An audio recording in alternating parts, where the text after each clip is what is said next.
បាទសួស្តីបងប្អូនអរគ្នាបាទវីដេអូនេះផងដែរខ្ញុំបានមកប្រាប់បងប្អូនអរគ្នាអំពីរបៀបភ្ជាប់បាទកាមេរ៉ា FAC របស់យើងហ្នឹងបាទដោយប្រើប្រាស់ SIM បាទចំពោះការភ្ជាប់ដោយប្រើប្រាស់ Wi-Fi គឺងាយស្រួលទេហើយក៏ធ្លាប់មានវីដេអូហើយដែរអញ្ចឹងវីដេអូនេះផងដែរគឺខ្ញុំបានមកប្រាប់តែអំពីរបៀបនៅក្នុងការភ្ជាប់ដោយប្រើប្រាស់ SIM ទេបាទអញ្ចឹងកុំឲ្យខាតពេលច្រើនតោះយើងចូលទៅកាន់វីដេអូយើងទាំងអស់គ្នាបាទអញ្ចឹងដើម្បីភ្ជាប់កាមេរ៉ាបាទ Wi-Fi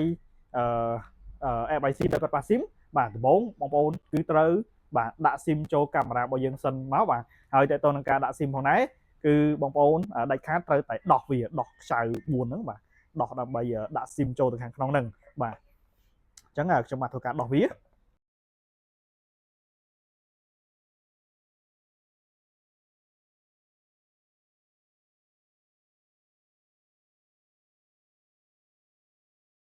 បាទបងប្អូននៅពេលដែលបងប្អូនដោះរួចរាល់បាទបងប្អូនធ្វើការ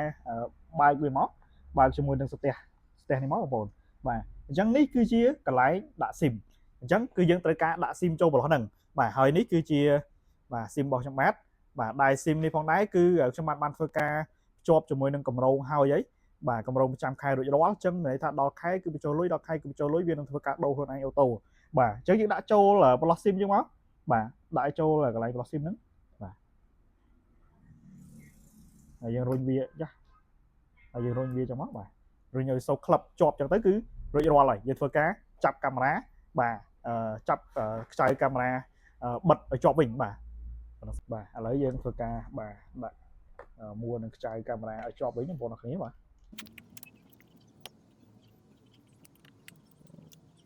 បងប្អូនធ្វើការមួយជាប់បាទដើម្បីការពារជំនឿទឹកបាទនៅពេលដែលបងប្អូនដាក់នៅទីតាំងខាងក្រៅហើយត្រូវភ្លៀងណាបងប្អូនអរគ្នា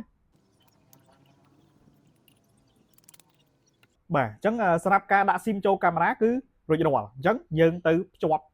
ជាមួយទូរស័ព្ទដៃរបស់យើងទាំងអស់គ្នាបាទនៅពេលដែលយើងធ្វើការដាក់ SIM ចូលកាមេរ៉ារបស់យើងរួចរាល់បាទអញ្ចឹងយើងយកកាមេរ៉ារបស់យើងមកដោតភ្លើងបងប្អូនគ្នាដោតជាមួយដុំភ្លើងរបស់វាបាទឲ្យមានភ្លើងចូលឲ្យវាដំណើរការបន្តិចសិនមកបងប្អូនគ្នាបាទបាទ System starting up បាទបងប្អូនគ្នាបាទបន្ទាប់ពីបងប្អូនធ្វើការបាទដោតភ្លើងចូលកាមេរ៉ារបស់យើងឲ្យវាដំណើរការរួចរាល់បាទអញ្ចឹងបងប្អូនចូលមកកាន់ app របស់យើងមកគឺ app IC របស់យើងបាទសូមបងប្អូនរងចាំវាបន្តិចបាទបាទអូខេបងប្អូនគ្នាបាទឥឡូវគឺយើងបានចូលមកដល់បាទ app របស់យើងបាទមកដល់ត្រង់ចំណុចនេះគឺបងប្អូនធ្វើការ add device កាមេរ៉ារបស់យើងចូលបាទ add កាមេរ៉ារបស់យើងចូលទូរស័ព្ទដៃរបស់យើងបាទអញ្ចឹងបងប្អូនចុចលើត្រង់សញ្ញាលេខបូកនេះមកបាទបន្តមកទៀតបងប្អូនចុចលើពាក្យថា scan ហើយយើង scan QR code នេះបាទហើយបន្តមកទៀតបងប្អូនចុចលើពាក្យថា add device ហើយបងប្អូនចុចលើពាក្យថា OK បាទត្រង់នេះគឺបងប្អូនត្រូវរងចាំវាបន្តិចបាទ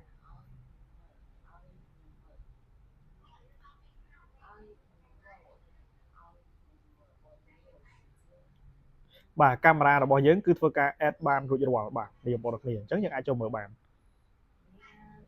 បាទនេះគឺជាកាមេរ៉ា IC ដែលប្រើ SIM របស់យើងបាទគឺធ្វើ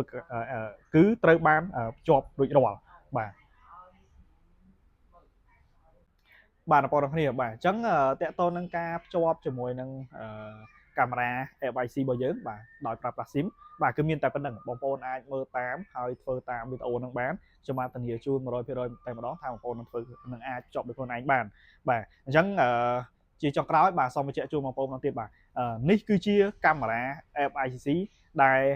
អាចប្រើប្រាស់បានទាំងជាមួយ SIM ទាំងជាមួយ Wi-Fi បាទមានលក់នៅ PC វតិចតម្លៃ$47បាទបើសិនជាមានចំណាប់អារម្មណ៍អាចមករកបាននៅហាង PC វតិចហើយតើតើនឹងរបៀបភ្ជាប់ដោយប្រើប្រាស់ SIM គឺបាទអំបញ្ញមិញហ្នឹងបងប្អូនមើលតាមហ្នឹងហើយធ្វើតាមហ្នឹងទៅធានាថាបាន 100% បាទអញ្ចឹងវីដេអូក៏មានតែប៉ុណ្្នឹងបាទអរគុណច្រើនបងប្អូនបាទ